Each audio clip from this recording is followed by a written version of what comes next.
ಹೊಸದಕ್ಕಿಂತ digital ಸುದ್ದಿ ವಾಹಿನಿಯ ರೇಷ್ಮೆ ರಾಜನೀತಿ ದೈನಂದಿನ ಸುದ್ದಿ ವಿಶ್ಲೇಷಣೆಗೆ ಸುಸ್ವಾಗತ.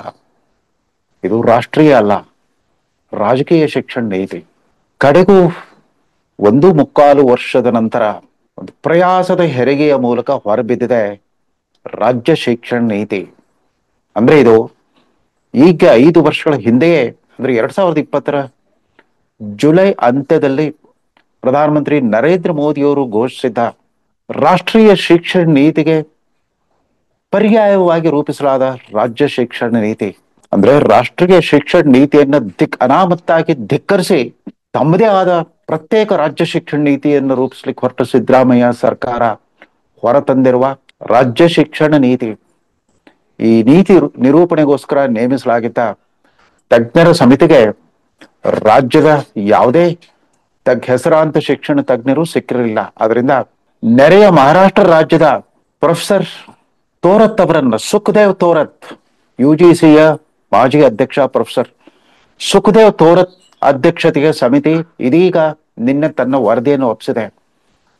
ತಾನು ರೂಪಿಸಿರುವ ರಾಜ್ಯ ಶಿಕ್ಷಣ ನೀತಿಯ ಅಂತಿಮ ವರದಿಯನ್ನ ರಾಜ್ಯ ಸರ್ಕಾರಕ್ಕೆ ಒಪ್ಪಿಸಿದೆ.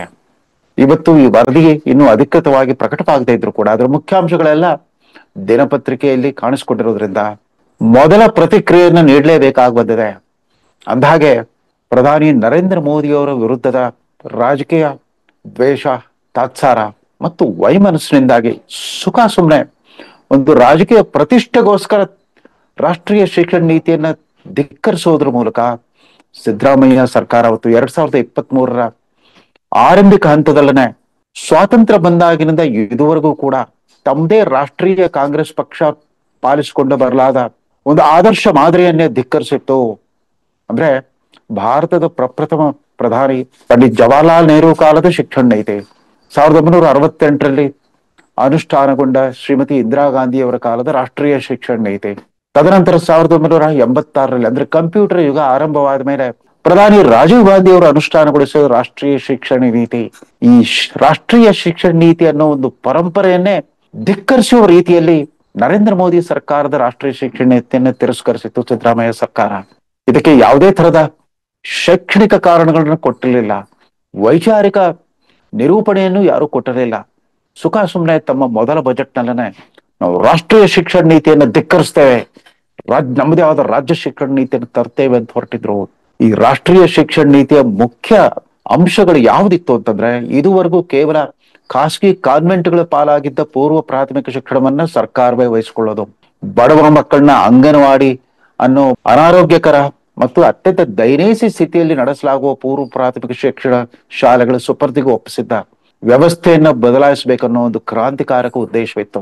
ನರ್ಸರಿ, LKG, UKG 1 ಮತ್ತು 2ನೇ ತರಗತಿ ಇದನ್ನ ಫೌಂಡೇಶನ್ ಕೋರ್ಸ್ ಅಂತ, ಮಕ್ಕಳನ್ನ ಕೇವಲ ನಲಿದಾಟದ ಮೂಲಕ ಶಿಕ್ಷಣಕ್ಕೆ ತಯಾರು ಮಾಡುವಂತ ಒಂದು ಪೂರ್ವ ಸಿದ್ಧತಾ ತರಬೇತಿಯನ್ನಾಗಿ ರೂಪಿಸಲಾಗಿತ್ತು ರಾಷ್ಟ್ರೀಯ ಶಿಕ್ಷಣ ನೀತಿಯಲ್ಲಿ. ಅದ್ರ ಜೊತೆಗೆ ಎಲ್ಲ ಹಂತದಲ್ಲೂ ಕೂಡ ವಿವಿಧ ಕೌಶಲ್ಯಾಧಾರಿತ ಶಿಕ್ಷಣ ಕೊಡುವುದನ್ನ ಕಡ್ಡಾಯಗೊಳಿಸಲಾಗಿತ್ತು. 8ರಿಂದ 12ನೇ ತರಗತಿಯನ್ನ ಪ್ರೌಢ ಶಿಕ್ಷಣವನ್ನಾಗಿ ರೂಪಿಸಲಾಗಿತ್ತು. ಆ ಹಂತದಲ್ಲಿ ಕೂಡ ತ್ರಿಭಾಷಾ ಸೂತ್ರ, ಯಾಕಂದ್ರೆ ತ್ರಿಭಾಷಾ ಸೂತ್ರ ಭಾರತಕ್ಕೆ ಅದರಲ್ಲೂ ಕರ್ನಾಟಕಕ್ಕೆ ಅದೇನು ಅಪರಿಚಿತವೇನಲ್ಲ. ಜವಾಹರ್ಲಾಲ್ ನೆಹರು, ಇಂದಿರಾ ಗಾಂಧಿ, ರಾಜೀವ್ ಗಾಂಧಿ ಅನುಷ್ಠಾನಗೊಳಿಸಿದ ರಾಷ್ಟ್ರೀಯ ಶಿಕ್ಷಣ ನೀತಿಯಲ್ಲೂ ಕೂಡ ತ್ರಿಭಾಷಾ ಸೂತ್ರ ಇದ್ದೇ ಇತ್ತು. ಆ ತ್ರಿಭಾಷಾ ಸೂತ್ರದಲ್ಲಿ ಎಲ್ಲೂ ಕೂಡ ಹಿಂದಿಯನ್ನ ಕಡ್ಡಾಯಗೊಳಿಸಿರಲಿಲ್ಲ. ಈ ಹಿಂದಿ ವಿರೋಧ ಅನ್ನೋ ಒಂದು ವಿಕೃತ ಪರಿಕಲ್ಪನೆಯನ್ನ ಅದ್ಯಾಕೆ ನೆರೆಯ ತಮಿಳುನಾಡಿನಿಂದ ಎರವಲಾಗಿ ಪಡ್ಕೊಳ್ತೋ ಮತ್ತು ಅದು ಅನುಕರಣೆ ಮಾಡ್ಲಿಕ್ಕೆ ಹೊರಟೋ ಸಿದ್ದರಾಮಯ್ಯ ಸರ್ಕಾರ ಅರ್ಥವಾಗ್ತಾ ಇಲ್ಲ. ಹಿಂದಿ ಯಾವತ್ತು ಅದನ್ನು ಕಡ್ಡಾಯವಾಗಿ ಹೇರೋ ಪ್ರಯತ್ನವನ್ನ ಯಾರೂ ಮಾಡಿರ್ಲಿಲ್ಲ. ಅದೊಂದು ಸಂಪರ್ಕ ಭಾಷೆಯಾಗಿ ಉತ್ತರ ಮತ್ತು ದಕ್ಷಿಣ ನಡುವಿನ ಸಂಪರ್ಕ ಸೇತುವೆಯಾಗಿ, ಅದರಲ್ಲೂ ಕೂಡ ಬಹುಪಾಲು ಉರ್ದು ಭಾಷಿಕ ಮುಸ್ಲಿಂ ಸಮುದಾಯ ಮತ್ತು ಹಿಂದೂ ಸಮುದಾಯಗಳ ನಡುವಿನ ಒಂದು ಸಂಪರ್ಕ ಸೇತುವೆಯನ್ನಾಗಿ ಈ ಹಿಂದಿ ಅಥವಾ ಹಿಂದೂಸ್ತಾನಿ ಭಾಷೆಯನ್ನ ರೂಢಿಸಿಕೊಂಡು ಬರಲಾಗಿತ್ತು. ಹಿಂದಿ ಭಾಷೆ ಮಹಾತ್ಮ ಗಾಂಧೀಜಿಯವರ ಮಾತೃಭಾಷೆಯೂ ಅಲ್ಲ, ಸರ್ದಾರ್ ಪಟೇಲ್ ಅಥವಾ ಅಂಬೇಡ್ಕರ್ ಮಾತೃಭಾಷೆಯೂ ಅಲ್ಲ, ಅಥವಾ ಇವತ್ತಿನ ನರೇಂದ್ರ ಮೋದಿಯ ಮಾತೃಭಾಷೆಯೂ ಅಲ್ಲ. ಅವರೆಲ್ಲ ಪ್ರಜ್ಞಾಪೂರ್ವಕವಾಗಿ ಅದನ್ನು ಕಲ್ತ್ಬಿಟ್ಟು ಉತ್ತರ ಭಾರತದ ಬಹುತೇಕ ರಾಜ್ಯಗಳ ಜನಸಾಮಾನ್ಯರಿಗೆ ತಲುಪುವ ಒಂದು ಸಂಪರ್ಕ ಭಾಷೆಯಾಗಿ ರೂಢಿಸ್ಕೊಂಡು ಬಂದಿದ್ರು ಅಷ್ಟೇ ಹೊರತು ಯಾರು ಕಡ್ಡಾಯವಾಗಿ ಹೇರಲಿಲ್ಲ. ತಮಿಳುನಾಡಿನವರು ಕೂಡ ದಕ್ಷಿಣ ಭಾರತ ಹಿಂದಿ ಪ್ರಚಾರ ಸಭೆಯ ಕೇಂದ್ರ ಕಚೇರಿಯನ್ನು ತಮ್ಮಲ್ಲೇ ಇಟ್ಕೊಂಡ್ಬಿಟ್ಟು ತಾವು ಹಿಂದಿ ಕಲ್ತರು. ಬ್ರಿಟಿಷ್ ಕಾಲದಲ್ಲೇ ದಿಲ್ಲಿ ದರ್ಬಾರನ್ನ ಆಕ್ರಮಿಸ್ಕೊಂಡ್ಬಿಟ್ರು.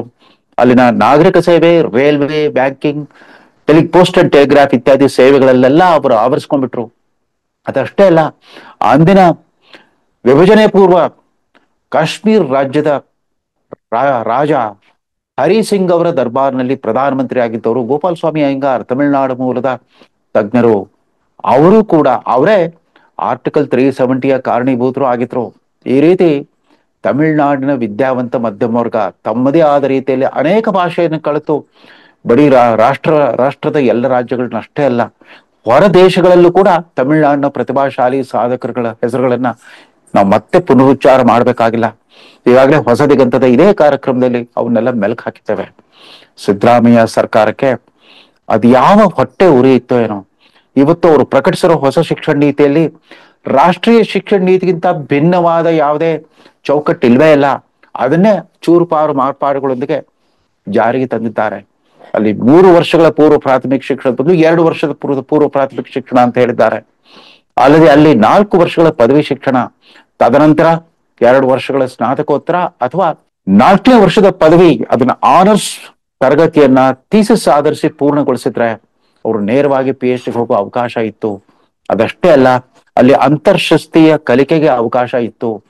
ಅದ್ರ ಜೊತೆಗೆ ಮಲ್ಟಿಪಲ್ ಎಂಟ್ರಿ ಎಕ್ಸಿಟ್ ಸವಲತ್ತುಗಳಿದ್ವು. ಅವೆಲ್ಲವನ್ನು ಹೆಚ್ಚು ಕಡಿಮೆ ಉಳಿಸೋ ಪ್ರಯತ್ನ ಮಾಡಿದ್ದಾರೆ. ತುಂಬಾ ತಿಣುಕಾಡ್ಬಿಟ್ಟಿದ್ದಾರೆ ತೋರದ್ ಸಾಹೇಬರು ಮತ್ತು ಅವರ ಸಮಿತಿಯಲ್ಲಿದ್ದ ಎಲ್ಲ ತಜ್ಞ ಸದಸ್ಯರುಗಳು. ಇದ್ರ ಬಗ್ಗೆ ಸಾರ್ವಜನಿಕ ಚರ್ಚೆ ಸಂವಾದಕ್ಕೆ ಅವಕಾಶವೇ ಇರಲಿಲ್ಲ. ಅವರೇ ಮುಚ್ಚಿದ ಬಾಗಿಲ ಹಿಂದೆ ಸಭೆ ನಡೆಸ್ಬಿಟ್ಟು ಇವತ್ತು ಅದನ್ನ ಪ್ರಕಟಿಸಿದ್ದಾರೆ. ಇದರಲ್ಲಿ ಹೊಸತನ ಏನೂ ಇಲ್ಲ. ಇದರಿಂದ ಆಗೋ ಅನಾಹುತ ಏನು ಅಂತಂದ್ರೆ, ಇದುವರೆಗೂ ಶಿಕ್ಷಣ ನೀತಿಯನ್ನ, ರಾಷ್ಟ್ರೀಯ ಶಿಕ್ಷಣ ನೀತಿಯನ್ನ ರಾಷ್ಟ್ರದ ಐಕ್ಯತೆ ಮತ್ತು ಭಾವೈಕ್ಯತೆಯ ಸಾಧನವಾಗಿ ಬಳಸ್ಕೊಂಡು ಬರಲಾಗಿತ್ತು. ಇದೇ ಪ್ರೊಫೆಸರ್ ಸುಖದೇವ್ ತೋರತ್ ಅವರೇ ಹಿಂದೆ 5 ವರ್ಷಗಳ ಕಾಲ UGC ಅಧ್ಯಕ್ಷರಾಗ್ಬಿಟ್ಟು ತಾವೇ ಅವತ್ತು ಚಾಲ್ತಿಯಲ್ಲಿದ್ದ ರಾಷ್ಟ್ರೀಯ ಶಿಕ್ಷಣ ನೀತಿಯನ್ನು ಅನುಷ್ಠಾನಗೊಳಿಸಿದವರು. ಅಂಥವ್ರು ತಮ್ಮ ತವರು ರಾಜ್ಯ ಬಿಟ್ಟು ನೆರೆ ರಾಜ್ಯ ಕರ್ನಾಟಕಕ್ಕೆ ಬಂದ್ಬಿಟ್ಟು ಅದ್ಯಾಕೆ ಈ ಪ್ರತ್ಯೇಕತಾವಾದಿ ಶಿಕ್ಷಣ ನೀತಿಯನ್ನು ಜಾರಿ ತರೋ ದುಸ್ಸಾಹಸಕ್ಕೆ ಸಹಕರಿಸಿದ್ರು ಅರ್ಥವಾಗ್ತಾ ಇಲ್ಲ. ಇದೊಂದು ಖಂಡಿತವಾಗೂ ಪ್ರತ್ಯೇಕತಾವಾದಿ ಶಿಕ್ಷಣ ನೀತಿ. ಇವತ್ತು ಶಿಕ್ಷಣ ನೀತಿಯನ್ನು, ರಾಷ್ಟ್ರೀಯ ಶಿಕ್ಷಣ ನೀತಿಯನ್ನು ಧಿಕ್ಕರಿಸಿದವರು ಸಹಜವಾಗಿ ಆಪರೇಷನ್ ಸಿಂಧೂರ ನಡೆದಾಗ ರಾಷ್ಟ್ರದ ರಕ್ಷಣಾ ನೀತಿಯ ಬಗ್ಗೆ ಸಂದೇಹವನ್ನು ವ್ಯಕ್ತಪಡಿಸಿದ್ರು ಕರ್ನಾಟಕದ ಮರಿ ನಾಯಕರುಗಳು. ಅದಷ್ಟೇ ಅಲ್ಲ, ರಾಷ್ಟ್ರದ ವಿದೇಶಾಂಗ ನೀತಿಯನ್ನು ಕೂಡ ಪ್ರಶ್ನಿಸಲಿಕ್ಕೆ ಹೊರಟು ಬಿಟ್ರು. ಇವ್ರಿಗೆ ರಾಷ್ಟ್ರೀಯ ಶಿಕ್ಷಣ ನೀತಿ ಬೇಡ, ರಾಷ್ಟ್ರೀಯ ರಕ್ಷಣಾ ನೀತಿ ಬೇಡ, ರಾಷ್ಟ್ರೀಯ ಆರ್ಥಿಕ ನೀತಿ ಬೇಡ, ಯಾವುದು ರಾಷ್ಟ್ರೀಯ ಬೇಡ ಅಂದ್ರೆ ಇವರೇನು ಪ್ರತ್ಯೇಕತಾವಾದಿ ಸಿದ್ಧಾಂತಕ್ಕೆ ಕೈ ಹಾಕ್ತಾ ಇದ್ದಾರಾ? ಅದು ಅಖಿಲ ಭಾರತ ಕಾಂಗ್ರೆಸ್ ಪಕ್ಷದಂತ ಅತ್ಯಂತ ಪುರಾತನ ರಾಜಕೀಯ ಪಕ್ಷದ ಅಂಗ ಸಂಸ್ಥೆಯಾಗಿರೋ ಕರ್ನಾಟಕದ ಪ್ರದೇಶ ಕಾಂಗ್ರೆಸ್ ಸಮಿತಿ ಮತ್ತು ಕರ್ನಾಟಕದ ಸರ್ಕಾರ, ಅಧಿಕಾರಾರೂಢ ಸರ್ಕಾರ ಇಂಥ ದುಸ್ಸಾಹಸಕ್ಕೆ ಯಾಕೆ ಕೈ ಹಾಕಿದೆ? ಸಿದ್ದರಾಮಯ್ಯನವರೇ, ನೀವು ಮತ್ತು ನಿಮ್ಮ ಶಿಕ್ಷಣ ಸಚಿವರುಗಳು ಪತ್ರಿಕಾಗೋಷ್ಠಿ ಕರೆದುಬಿಟ್ಟು ಕರ್ನಾಟಕದ ನಾಗರಿಕರಿಗೆ ಮನವರಿಕೆ ಮಾಡಿಕೊಡಿ. ಯಾವ ರೀತಿಯಲ್ಲಿ ಗುಣಾತ್ಮಕವಾಗಿ ನಿಮ್ಮ ರಾಜ್ಯ ಶಿಕ್ಷಣ ನೀತಿ ರಾಷ್ಟ್ರೀಯ ಶಿಕ್ಷಣ ನೀತಿಗಿಂತ ಭಿನ್ನವಾಗಿದೆ ಹೇಳಿ. ಯಾಕೆ ರಾಷ್ಟ್ರೀಯ ಶಿಕ್ಷಣ ನೀತಿಯನ್ನ ವಿಕೃತವಾದ ವ್ಯವಸ್ಥೆಯನ್ನ ಕರ್ನಾಟಕದ ಮಕ್ಕಳ ಮೇಲೆ ಹೇರ್ಲಿಕ್ಕೆ ಹೊರಟಿದ್ದೀರಿ? ಅಕಸ್ಮಾತ್ ಆಗಿ ಭಾರತದ ಬಹುತೇಕ ರಾಜ್ಯಗಳಲ್ಲೂ ಈ ರಾಷ್ಟ್ರೀಯ ಶಿಕ್ಷಣ ನೀತಿಯನ್ನು ಅನುಷ್ಠಾನಗೊಳಿಸಿದಾಗ ಈ ಸೋಕಾಲ್ಡ್ ರಾಜ್ಯ ಶಿಕ್ಷಣ ನೀತಿಯ ಬಲೆಗೆ ಬಿದ್ದಿರೋ ಕರ್ನಾಟಕ ವಿದ್ಯಾರ್ಥಿಗಳ ಗತಿ ಏನು? ಅಂತರ್ರಾಜ್ಯ ಅವರ ಸಂಚಾರ ಸಾಧ್ಯವಾಗುತ್ತಾ? ಅವರುಗಳಿಗೆ ಲಭ್ಯವಾಗಬಹುದಾದ ಉನ್ನತ ವ್ಯಾಸಂಗದ ಅವಕಾಶಗಳು, ಅತ್ಯುತ್ತಮವಾದ ಉದ್ಯೋಗ ಅವಕಾಶಗಳು ಅವಕ್ಕೆಲ್ಲ ಕಡಿವಾಣ ಬೀಳೋ ಹಾಗೆ ಆಗೋದಿಲ್ವೇ? ಇವತ್ತು ಬೆಂಗಳೂರಿನ ಮಧ್ಯಮ ವರ್ಗದ ನಾಗರಿಕರೆಲ್ಲ ಸಾವಿರಾರು ರೂಪಾಯಿ ಖರ್ಚು ಮಾಡಿ ತಮ್ಮ ಮಕ್ಕಳನ್ನ ಸ್ಪೋಕನ್ ಇಂಗ್ಲಿಷ್ ಕ್ಲಾಸ್ಗಳಿಗೆ ಕಳಿಸ್ತಾ ಇದ್ದಾರೆ. ಅನೇಕ ದಶಕಗಳ ಹಿಂದೆ ತಮ್ಮ ಮಕ್ಕಳಿಗೆ ಫ್ರೆಂಚ್ ಕಲಿಸ್ಲಿಕ್ಕೆ ಅಲಯನ್ಸ್ ಫ್ರಾನ್ಸೆ ಅನ್ನೋ ಸಂಸ್ಥೆ ಕಳಿಸ್ತಾ ಇದ್ರು. ತಮ್ಮ ಮಕ್ಕಳಿಗೆ ಜರ್ಮನ್ ಭಾಷೆ ಕಲಿಸ್ಲಿಕ್ಕೆ ಮ್ಯಾಕ್ಸ್ ಮುಲ್ಲರ್ ಭವನಕ್ಕೆ ಕಳಿಸ್ತಾ ಇದ್ರು. ಇವತ್ತು ಜಾಗತೀಕರಣದ ಯುಗದಲ್ಲಿ ಹೆಚ್ಚೆಚ್ಚು ಭಾಷೆಗಳನ್ನು ಕಲಿತಷ್ಟು ಕೂಡ ನಮ್ಮ ಯುವಜನತೆಯ ಭವಿಷ್ಯ ಉಜ್ವಲವಾಗುತ್ತೆ. ಅವರ ಉನ್ನತ ಕಲಿಕೆ ಅವಕಾಶ, ಸಂಶೋಧನೆ ಅವಕಾಶ ಮತ್ತು ಉದ್ಯೋಗದ ಅವಕಾಶಗಳು ಹೆಚ್ಚುತ್ತವೆ ಅನ್ನೋ ಒಂದು ಮೂಲಭೂತ ತಾತ್ಪರ್ಯ ತಮಗೆ ಅರ್ಥವಾಗ್ಲಿಲ್ವಾ?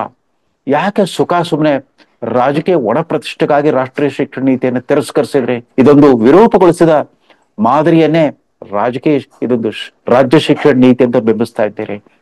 ಇದುವರೆಗಿನ ವಿದ್ಯಮಾನಗಳನ್ನ ಗಮನಿಸಿದ್ರೆ ಇದು ರಾಜ್ಯ ಶಿಕ್ಷಣ ನೀತಿ ಅಲ್ಲ, ರಾಜಕೀಯ ಶಿಕ್ಷಣ ನೀತಿ ಅಂತ ಅತ್ಯಂತ ವಿಷಾದದಿಂದ ಮತ್ತು ತೀವ್ರವಾದ ನೈತಿಕ ಆಕ್ರೋಶದಿಂದ ಅದನ್ನು ಬಣ್ಣಿಸ್ತಾ ಈ ಸಂಚಿಕೆಯನ್ನು ಮುಗಿಸ್ತಾ ಇದ್ದೇನೆ.